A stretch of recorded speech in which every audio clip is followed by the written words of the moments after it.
Yo, pues a mí me da ganas Esto de es Valencia. a trabajar. Madre mía. La mayoría cobrando pensiones. Esto es Valencia. O sea, ¿esto es Valencia o es Afganistán? Porque yo ya no lo tengo claro. Madre Pues mía. celébralo en tu casa, tío.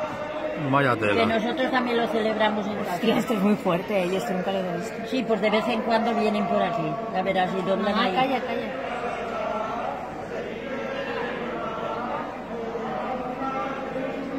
Esto es lo que hay en Valencia. Mira, el tío ese de blanco será el que los conduce. El imán, claro.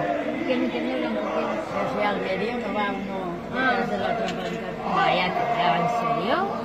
¿Cómo se llama esta calle? Flipada. Calle Leones. La calle de los Leones. O sea, venga ya, vamos. Ya esto ya lo que faltaba de ver en Valencia. Ahora subimos al La Facebook. furgoneta de la Volkswagen.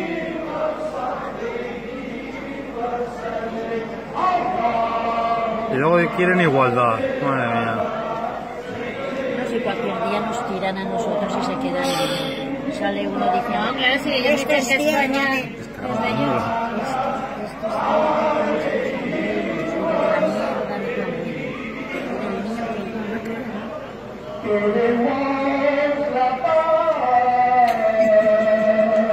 O sea, vaya tela, madre mía.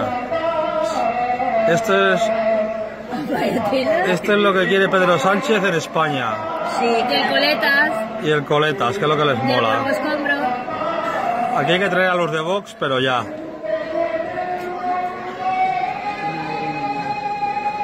cómo se van por ahí? Si lo hacen de vez en cuando. Un coche de policía y otro aquí Y la policía escoltando. O sea, Tiene cojones. la policía local de Valencia, Y ese que lo pone, que lleva el cartel ahí. que la pagamos con nuestros impuestos, escoltando a esta banda. Madre mía. Llamarme racista, pero esto es una puta mierda. ¿Dónde están? Qué desgraciados que son. Eso, ¿y las mujeres dónde están? En casa con el velo, con el burka. Vaya tela marinera. Ese patio de ahí